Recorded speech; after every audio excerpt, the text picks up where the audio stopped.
आपण सगळेच ऐकतोय की महाराष्ट्राला $1 ट्रिलियन इकॉनॉमी बनायचं आहे. पण हे ध्येय गाठण्यासाठी सगळ्यात महत्त्वाचं काय लागतं तर ते म्हणजे पायाभूत सुविधा. आणि याच दिशेने एक खूप मोठं पाऊल उचललं जातंय. राज्याच्या विकासाच्या नकाशावर एक नवी अत्यंत महत्त्वाची रेषा आखली जातेय. हा आहे पुणे आणि छत्रपती संभाजीनगर या दोन मोठ्या औद्योगिक शहरांना जोडणारा एक नवा द्रुतगती मार्ग. एक अशी नवीन आर्थिक रक्तवाहिनी जी महाराष्ट्राच्या विकासाला नवी गती देणार आहे. आता या प्रकल्पाची भव्यता किती आहे हे या एका आकड्यावरूनच आपल्या लक्षात येईल. तब्बल 14,886 कोटी रुपये. हो, तुम्ही बरोबर ऐकलं. ही फक्त एक मोठी रक्कम नाहीये, तर राज्याच्या या महत्त्वाकांक्षी योजनेवरचा विश्वास आणि भविष्याचा वेध घेणाऱ्या दूरदृष्टीचं हे प्रतीक आहे. मग साहजिकच एवढा मोठा खर्च ऐकल्यावर एक प्रश्न मनात येतोच. हा फक्त 2 शहरांमधलं अंतर कमी करणारा एक महागडा रस्ता आहे की मराठवाड्याच्या औद्योगिक विकासाला चालना देऊन संपूर्ण प्रदेशाचं आर्थिक भविष्य बदलणारी एक धोरणात्मक गुंतवणूक? चला तर मग आजच्या या विश्लेषणामध्ये आपण याच प्रश्नाच्या मुळाशी जाऊया. आज आपण काय काय पाहणार आहोत तर सगळ्यात आधी या एक्सप्रेसवेची मूळ रचना कशी आहे ते समजून घेऊ. मग या मार्गातलं सगळ्यात मोठं आव्हान कोणतं आहे ते पाहू. त्यानंतर या रस्त्यामागे जी औद्योगिक कॉरिडॉरची कल्पना आहे ती नेमकी काय आहे, याचा सामान्य माणसावर आणि उद्योगांवर काय परिणाम होईल, आणि शेवटी या प्रकल्पाची पुढची दिशा काय असेल, या सगळ्या गोष्टी आपण सविस्तरपणे बघणार आहोत. चला तर मग सुरू करूया. सगळ्यात आधी या प्रकल्पाचा मूळ आराखडा म्हणजे त्याची ब्लूप्रिंट काय आहे आणि त्याची तांत्रिक वैशिष्ट्ये काय आहेत हेच समजून घेऊया. म्हणजे यामागचं इंजिनिअरिंग आपल्या लक्षात येईल.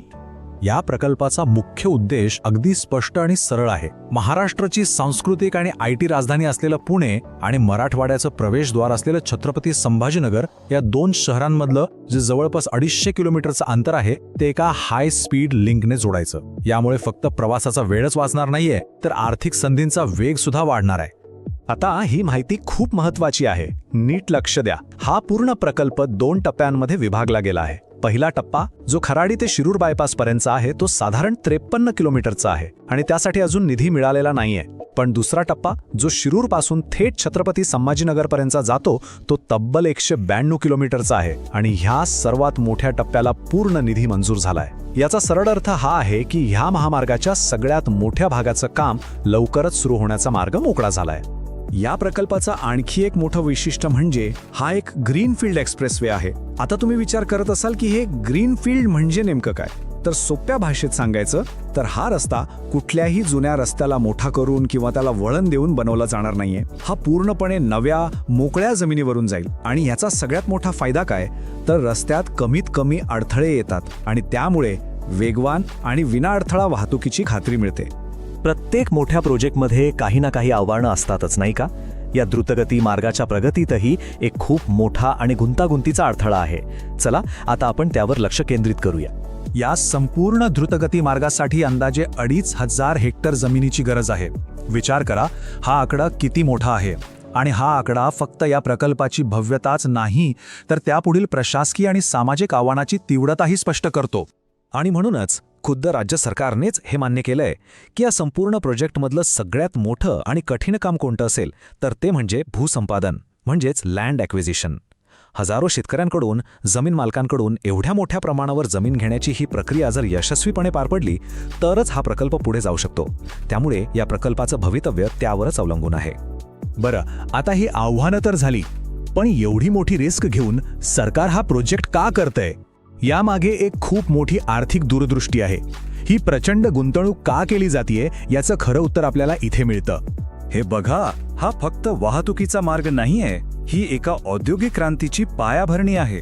हे माझं नाही तर CMIAचे उपाध्यक्ष अथर्वेश राज नंदावत यांचे म्हणणं आहे. त्यांच्या मते हा प्रकल्प छत्रपती संभाजीनगरला एक मोठं लॉजिस्टिक्स आणि उत्पादन केंद्र म्हणून ओळख मिळवून देईल आणि यामुळं मराठवाड्याच्या आर्थिक विकासाला एक नवी दिशा मिळेल. पण हे सगळं प्रत्यक्षात कसं घडणार? फक्त एक रस्ता बांधून नाही. खरी जादू याच्या जोडणीमध्ये आहे.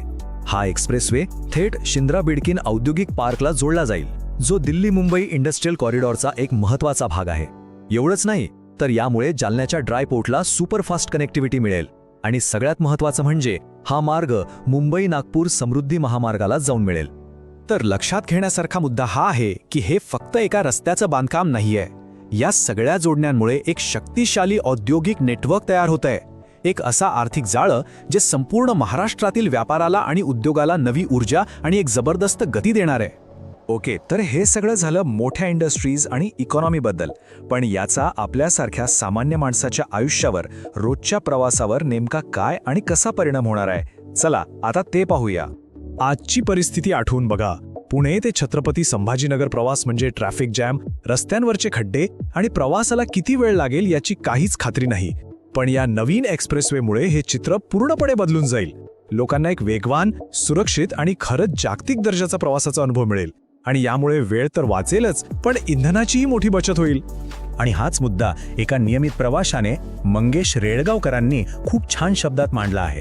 त्यांच्या मते जे रोज प्रवास करतात त्यांच्यासाठी वेळेची होणारी बचत हाच सगळ्यात मोठा आणि थेट फायदा आहे. हा फक्त वेळेचा नाही, तर आपल्या जीवनमानाच्या गुणवत्तेत होणारा बदल आहे. चला तर मग आता या सगळ्या विश्लेषणाच्या अंतिम टप्प्याकडे येऊया आणि पाहूया की या प्रकल्पाचं व्यापक महत्त्व काय आहे आणि भविष्यात काय शक्यता आहेत.